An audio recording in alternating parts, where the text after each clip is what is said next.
League Championship Series is finally here. We're going to find out who's going to make it to the World Series in just 2 weeks. This week in baseball, we're going to talk about the Division Series, and we're going to preview the 4 teams that are still left playing. The first game has already been played. It's Monday here when we're dropping this episode. So, right, as of we're recording, but we haven't watched the first game. Right, yeah. As of recording, all of the Division Series are set. We are into the Championship Series. And I think it was a pretty fun set of Division Series across the board. I have watched so much baseball over the past couple of weeks. I don't know why. I mean, I like how you're saying this like this is somehow different than year to year. You always watch every year. No, Come on. I'm recording games before I go to sleep. In the morning. I haven't done it to the degree. So like watching the game 5. Let's just start with that. The 2 game 5s. One of them I watched live, but the first one, because it went till 1:08 in the morning for a 5-hour game. I think we could probably say that's part of the reason why you're watching so much is it was just a set of really amazingly interesting and fun series to watch. As we had a lot of really close games across all of them. They were all really dramatic and exciting games. There was only, I think, like 1 or 2 games, mostly in the Cubs-Brewers series, that sort of just ended really quickly and were never really games. There was game 4 in the Cubs-Brewers series, won by the Brewers, of course. Was a 4-3 game where all the runs were scored like in the first inning, and then they just kind of held on for a little bit, and then it was 4-3, and then it wasn't all that exciting. Or you've got the Mariners-Tigers game 5 could have gone that direction until they were like, well, what if we just don't score until about 5 hours in to end the game? That will make it exciting. All right. So what do you want to start with? You want to start with that series since you're talking about it? I think let's start with the series in the order in which they ended. That way we can kind of follow along to how we got here. So I believe the Blue Jays series was the first series chronologically. I think the Dodgers did. Right. So the 2 series that did not go to 5 games were the Dodgers and the Phillies and the Blue Jays and the Yankees. Right. And so the Dodgers were first. So let's start with stay in the National League. And a lot of people would have said, I'm sure there are people out there making the argument, though I imagine they're Phillies fans, that this was the real NLCS. Yeah, I mean that's what I think I called them the heavyweights. Right. The Dodgers and the Phillies, and the Dodgers once again in the playoffs. They raise their game. I don't know that anybody would argue that. And they make all the little plays at the most important times look pretty easy. Right. They make all the right base running plays. They make all the right fielding plays. And Dave Roberts, credit to him, he was like, man, I have a terrible bullpen going into the postseason. How am I going to handle this? I just won't use any of my relievers. I'll just bring in Roki Sasaki and other starters from the bullpen, and I'll use them instead. Working out pretty well for him. Well, and the hitting was not there for either team in that series. I think the Dodgers batted, I want to say, 212. Shohei Phillies 199. Shohei went like 1 for 17, the one being a home run, but that was it. But that's also, look, it's the playoffs, right? So of course the pitching is great for the most part, and so that you're going to have low scoring games. No one should be surprised by teams having trouble hitting. You're seeing relief pitchers coming at the first sign of trouble. Right. So, you might see only one game. It's only when you get to these 7-game series here in the championship series where the games 4 of the series, sometimes you get like both teams are using not good pitchers. Pretty much every other game of the world, those 7-game series, they're using good pitchers. And in these 5-game series, it's only good pitchers going for the most part. And in the Dodgers-Phillies series, which, what do I remember from that series? Okay, here's what sticks out to me. Bryce Harper had a bad series, right? He didn't really I think it was 3 for 15. All the big Philly guns had bad series. Schwarber didn't do much. Turner didn't do much. The aging JT Realmuto didn't do a ton. I mean, they had a hit here and there. Right, but that is a team that lives and dies on the power of its big stars. And unfortunately, sometimes when you play series of games like this, you're going to roll the series of games on the die where all of them don't play well sometimes. And in comparison to a team like the Brewers, who aren't going to live and die with the performance of one guy, it can be tough to win games when Bryce Harper and Schwarber. If Bryce Harper and Schwarber don't get 3 home runs between the 2 of them in a series, are the Phillies probably going to win that series? Yeah, I think it's a good point because, right, where were the other Phillies? Right, Bryson Stott. Where was Brandon Marsh? These guys, you needed that other guy to come in, or a couple of people to contribute in a way like, wow, I didn't expect that from him. Right. Last year for the Dodgers, it was Tommy Edman. Yeah. He was a guy that came in that you didn't expect that performance from and gave them that performance, and that was the big difference maker.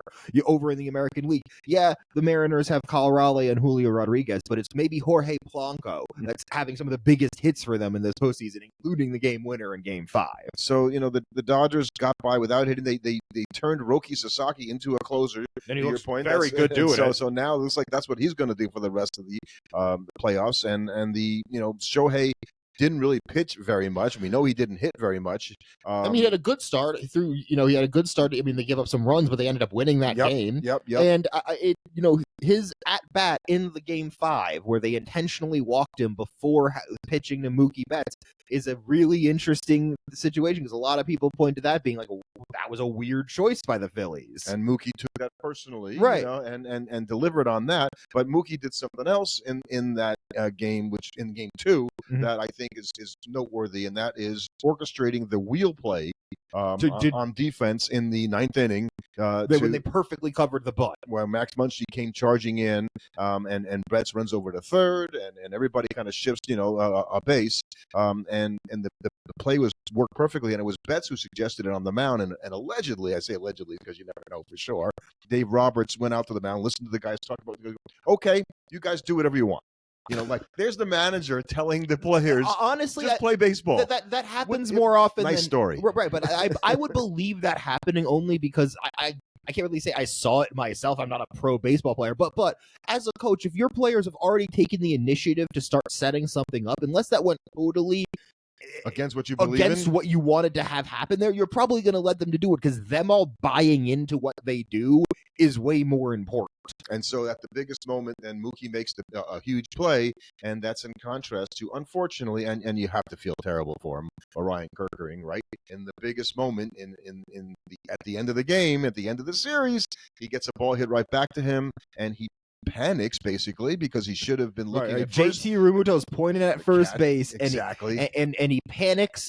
And he tries to throw home, and he throws it wide, and the Dodgers and it's win. not even certain had he gotten the play at home base that he would have gotten Whereas, the runner. had he gone, even when he bobbled it, had he had still made the decision to go to first base, he probably still gets the guy at first base because it was that just, and you feel so bad for him. And I will say, one of the things I was weirdly happy about was sort of the baseball community's response to it. It seems like the general outpouring has been support for the guy. Well, and he, to his credit, got up and answered all the questions after the game. Right.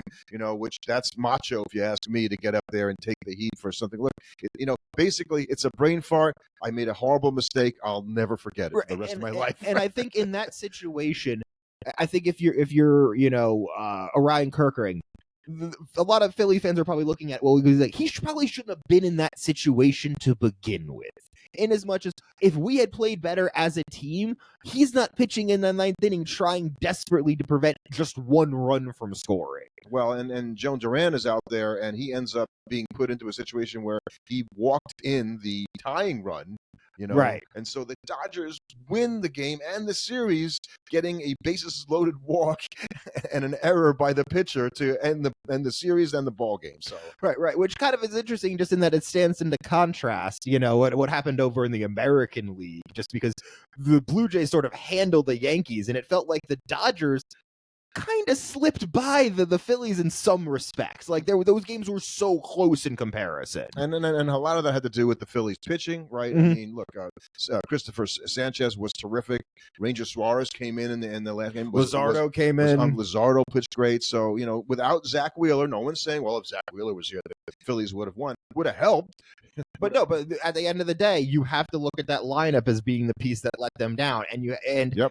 They've run it back a bunch of years in a row. So where do they go now as the Phillies? Yeah, and they won the East really easily because the Mets kind of threw up on themselves and finished so far behind. So it gives you a false sense of, man, we're the dominant team in the East right now. Except when you look at next year, as we've said on this podcast, even in the last episode, Braves are going to be better next year. Right, they're not going to have another stupid year like they did this year. Right, they're going to be at least way closer to competing. Who knows what the Mets are going to do? But they're not going to be terrible. They're going to be. It's unlikely they're going to be worse than this year. It would be hard to do that. So I think going forward, the Phillies to say, do we we've got older players. Who do we sign? We've got to, what are we going to do with Schwarber? What are we going to do with Riamotu? What are we going to do with Suarez? It's not like you've had young players. Bryson Stott and Alec Boehm haven't come up and asserted themselves as the young guys, as the heir apparent to the Schwarbers and the Harpers and everything. So what are you going to do to get younger? Because eventually the breakdown is going to happen. Yeah. I also noticed one other thing about Kerkering's era, because it was incorrectly reported that was the first time that a playoff game ended with an error. I thought it happened previously. It did happen previously. Rufnet Ondor threw the ball away in 2016 when the Blue Jays beat the Rangers. And the nice thing for Kerkering is nobody remembered that Odor did this, so maybe that will happen to Orion Kerkering, and people will just forget. Right, people are going to forget over time, or just not really attribute that much to him. It'll just be a statistic. It won't be a Buckner-style thing. So they get through, and you're right that the Blue Jays, they dominated the Yankees. I mean, I don't really think. I think there was a moment in Game 4 where you were thinking like, oh, if this goes back to Toronto, this could be interesting. Yeah, I think that's true, and obviously Judge hitting the fair pole in Game 3. In Game 3, gave the Yankees all of a sudden, okay, we're in this thing, because that got them to 2-1. Because games 1 and 2 were just such complete beatdowns. Correct, but the Blue Jays were better than the Yankees, and once again, defense hurt the Yankees in the biggest moments. And I gotta think if they're looking at their offseason, and much the way we talked about the Mets, shoring up that defense is got to be part of it. Jazz Chisholm had a disaster, and I look at Jazz as a pretty good defender, although he did make 12 hours this year. Right, and really, I mean, that is a brutal combination, unfortunately, up the middle defensively for the Yankees between Volpe and Chisholm. So I expect one of those to change going into next season. I think Jazz just had a bad season defensively, and I could say the same for Volpe, by the way, because he's not been anywhere near this bad before. Right, when you start approaching 20 errors in a single season, it's hard to describe that as bad. But Aaron Judge exercised most of the demons that he had. We went 9 for 16. They didn't win. They didn't win. Well, one of the reasons they didn't win is the guy that they're paid $30 million a year to pitch for them over, I think, 7 or 8 years, Max Fried, was bad. Right, he didn't pitch well, and he's not a great postseason pitcher. I think his ERA in the postseason is like over 5, which is. And so, we don't like to ding guys for not doing, but that's for the Yankees. It's painful. That's why they brought this guy in, particularly with Garrett Cole not being able to pitch, for him to not be good, and for Rodon not to be good. Once you have those two guys had bad starts for the Yankees, the series was all on Cam Schlittler. Right? No, I don't think that's a real good idea. You can't be putting that on him. So I think that's that the Yankees will certainly welcome. And the Jays just impressed me in that series. They seem to have all the components. The bullpen seems solid. The starting pitching seems solid, and that offense can really pound the ball. So I kind of feel good for Vlad Guerrero Jr. because they're uncertain what they're going to do, but the Blue Jays make the commitment finally to signing Vlad, and he has a monster series. And so the whole mojo of the team kind of changed when they did that. Like, okay, they gave me a 14-year contract. That's the most serious thing the Blue Jays have done contract-wise. Right, they're committing to this, and the whole thing kind of went from there. I think that it might be a spoiler for later on in the episode, but I think they're my favorite right now to come out of the American League. We'll get that though. I think that's true. And how about then moving over to the next series? Just before we go, just to say goodbye to the Yankees, I think the Yankees are a team that, in some ways, they don't have to do a ton because they could just look at it and go, well, we're getting a huge offseason acquisition. Garrett Cole's coming back. Yeah. And that's a big bonus for it. But I think there's part of them that has to be thinking, okay, Judge is another year older. Stanton's another year older. There's still a lot of question marks. They got a year out of Trent Grisham they didn't have a right to expect. Right. You can't expect him to do that again. Goldschmidt, I don't know what his contract status is. I think he was a 1-year free agent. So I don't know that he's a guy you bring back. And is Ben Rice finally ready to do something with this guy and put him in a position to let him just play there? Because I think he's good enough to do that. Right. I don't know why they do this dance with him. I think, the catcher Austin Wells had a nice 2024. Wasn't as good this year. You have some questions around there to go. Right. Just because we like these guys doesn't mean that they're the best guys for us to run out there. Exactly. So but as you said, going back to the National League, we finished the Brewers Cubs series last night, and it felt like okay, the better team did actually win that series. Yeah. I mean, they outplayed the Cubs, I think, and I think Craig Counsell was outmanaged by Pat Murphy, because Craig Counsell tends to overmanage a little bit at times, and there's a couple of situations where he was switching pitchers back and forth that didn't work out for him. Right, and the Brewers did the thing, and especially in Game 5, that we weren't sure if they were going to be able to do. We talked about it on this podcast. Are they going to be able to get the random home runs that you need occasionally just to put scoring up in the postseason? And they hit 3 2-out solo home runs. That's a weird game, by the way. Right. Like, all the runs were scored on home runs. Which all of them were solo home runs. Right. Which, if you had told us before the game that's how Game 5 is going to go, you wouldn't have picked the Brewers to win that before the game. And you wouldn't have predicted that Abner Uribe would finish the game for the Brewers pitching 2 scoreless innings to end the season of the Cubs, because they started their closer, McGill.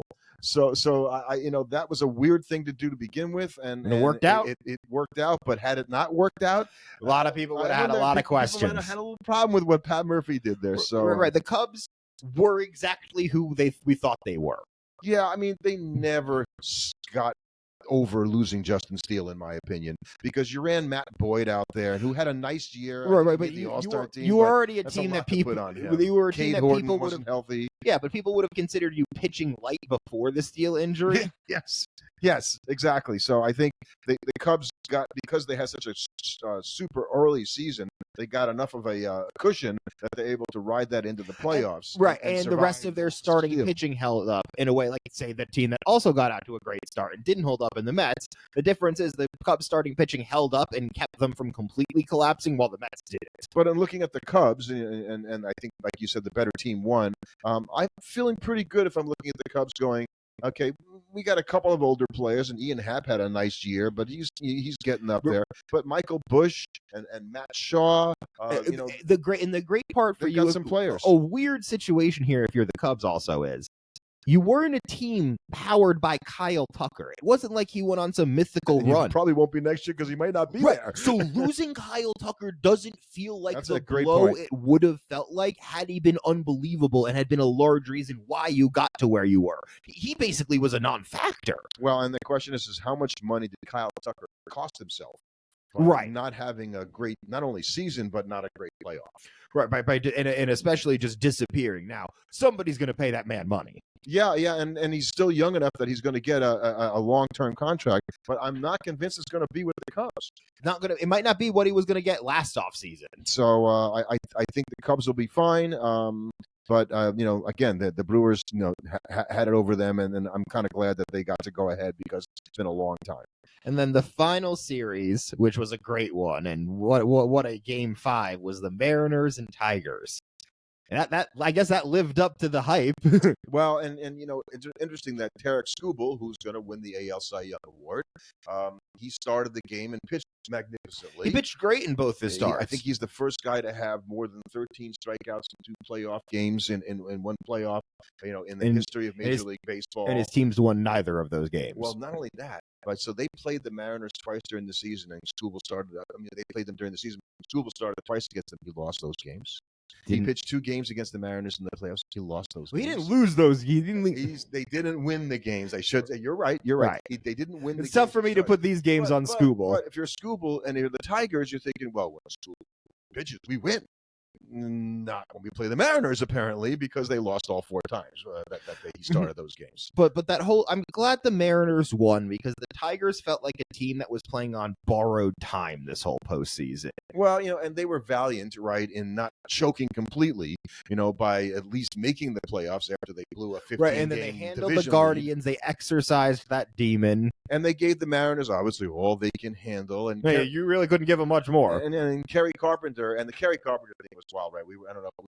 We talked about it where his the stats. Podcast. Yes. So he was 5 for 11 against George Kirby, and then finally George Kirby is pitching in Game 5. So Carpenter's coming up. So man, they're gonna AJ Hinch is gonna, Wilson's gonna, Dan Wilson, the manager, I got this one. Okay, we're not gonna let him pitch to Kerry Carpenter again. I'm gonna bring in my left-hander, Gabe Spears. So what does he do? He hits a home run off this guy to give them the. It just doesn't matter. And so Kerry Carpenter kind of owned that, but not enough to get them through. And an unheralded player named Leo Rivas.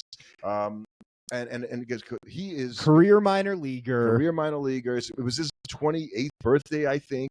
Right. So he ended up getting pinch hitting. So the way that it went, and there's a guy in this that's going to come out of it. So Dominic Canzone, no one's going to ever remember this guy's name. And years from now, he's going to be telling his grandchildren about this Look game. At the box score. See, my name is there, Dominic Canzone. What'd you do in the game, Grandpa? Well, here's what happened.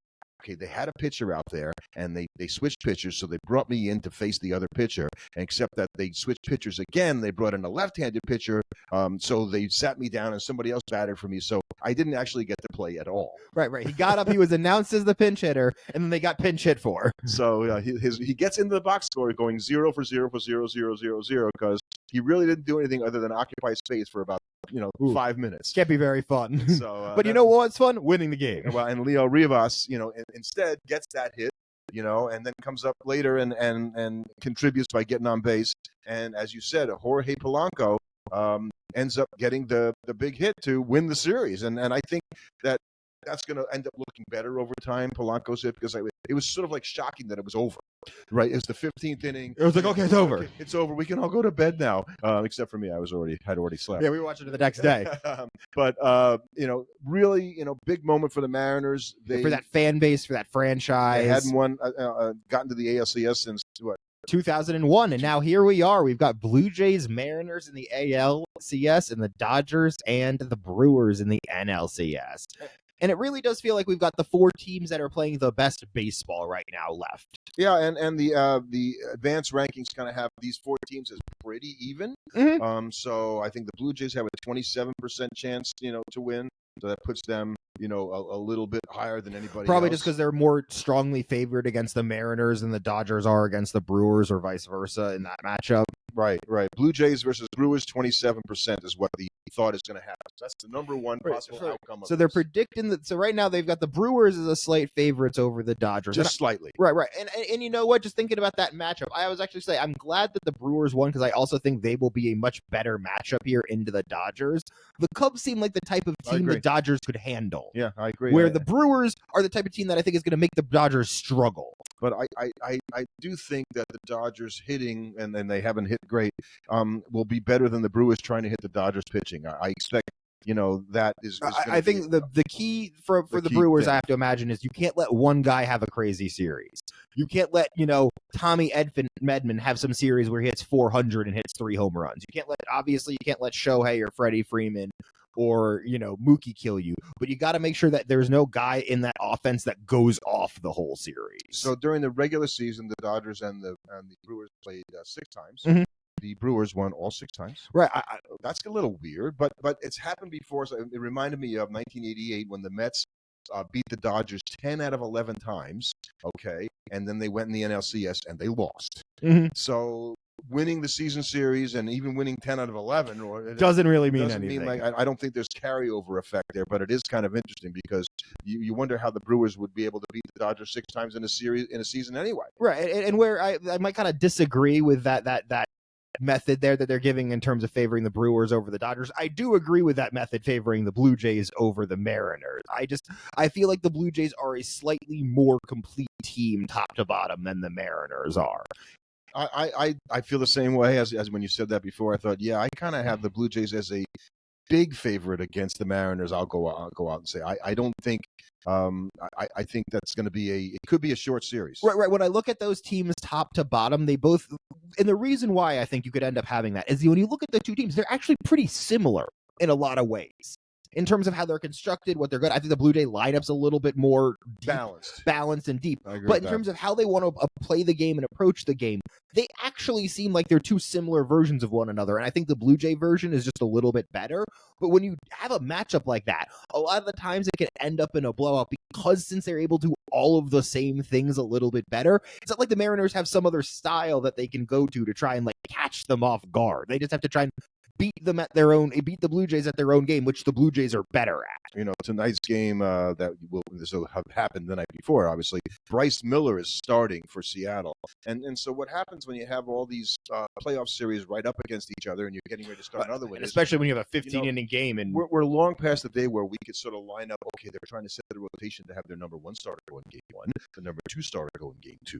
And so, like, we don't have that anymore. No, we're just getting a guy who can throw the darn ball. Right, because you lost the ability to do that as you expanded the postseason series. When now you don't just have an LCS series where you can actually very directly set up the matchups you want. Now you just want to make the LCS. Chris Bassett, who's been out with an injury, is supposedly going to come back and maybe start game 4. And that's a big risk to take to a guy who hasn't. But that's might be their best play because they just don't have enough pitchers to go around. Right. I don't think they're starting Max Scherzer in any games. No, I don't think that's going to happen. But when you look at the pitching for the two teams, I think the Mariners are favored pitching wise overall over the Blue Jays. And I thought, gee, I really like the Blue Jays starters for very much, and Jose Berrios is not even pitching for the Blue Jays.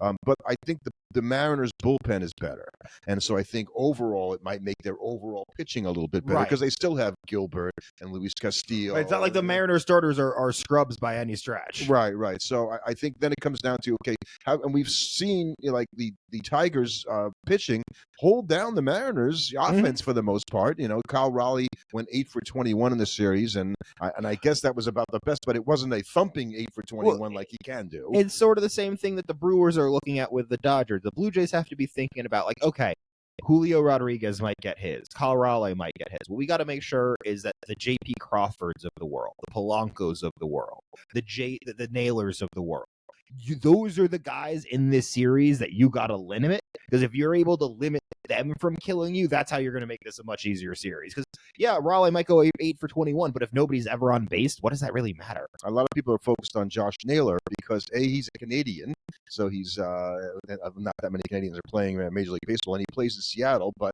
he plays really well in Toronto. I guess he's got a 3.11 career average there. So so he's going home, so to speak. It could be a huge. Yeah. I think it's a very interesting sort of side dynamic of how that's right. A rare opportunity for a player who would very hard for him to get that. And I think from a fielding perspective, Toronto's a very good fielding team. And so is Seattle. And I think Toronto's better, so I wonder how much that's going to play out in this LCS. We saw it happen that way last year. Well, it heightens the impact of any mistakes, because there's going to be fewer in a series with two very good defensive teams. Same thing you'll see over in the Dodgers and the Brewers series. Any one individual mistake becomes that much more punishing because of the absence of all the other ones. And we didn't talk about the managers in the NLCS, but in the ALCS, we've got two managers that haven't spent a whole lot of time, at this stage. John Schneider has never been, I think, to this, I think this stage, and neither has Dan Wilson. Neither really has Pat Murphy. So you can really look at Dave Roberts, and that is one of the few concrete edges that you can say a team definitively has. The Dodgers are a much more postseason experienced team. Been there, done that, right. Seen they that, know, been through it. Right. They know what it takes to win a World Series, and they know what it feels like when you're losing a World Series. And that can be an important thing to recognize as anything else. So, do you want to go anything else to offer? Well, we might as well predict the series here. What do we think our World Series matchup is going to be? I think I know what I'm going to say. I have to say that I've been on the Dodgers for a long time, so I'm going to stick with that, thinking that they're just a battle-tested bunch of guys that know when to turn it on, and for whatever reason, they're one of the few teams that really can turn it on when they need to. Honestly, up until this exact moment, I was going to pick the Dodgers to win this series, but. And go with the home team. I'm gonna go with the home team. I just have a feeling that there's, for some reason, that if I pick against the Brewers here, Brewers mojo, right, that I'm gonna regret it. That this is the year I don't know if they're gonna win it, but I think they're gonna make the World Series.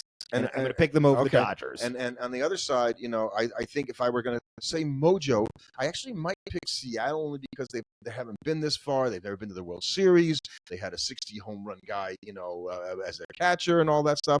But I just I feel like I picked the Blue Jays for years. This is the first year I didn't pick the Blue Jays, and of course they go on and they win the division. Now they're going to go. So I said, this is the Blue Jay team I thought they were all along. So this is the dark horse we've been predicting to win the AL East. They finally got us, so I'm going to pick them, and it's a bit of a heavy heart. Not that I have anything against Toronto, but the Seattle story is kind of fun, and there's part of me that would like to see them get to the World Series just so they don't have to listen to people say they've never been there. Right, and much like I had that feeling about the Brewers Dodger series, I have this feeling that the Seattle story here ripe to end in a 4-1 loss to the Blue Jays. That's how I see that they get it.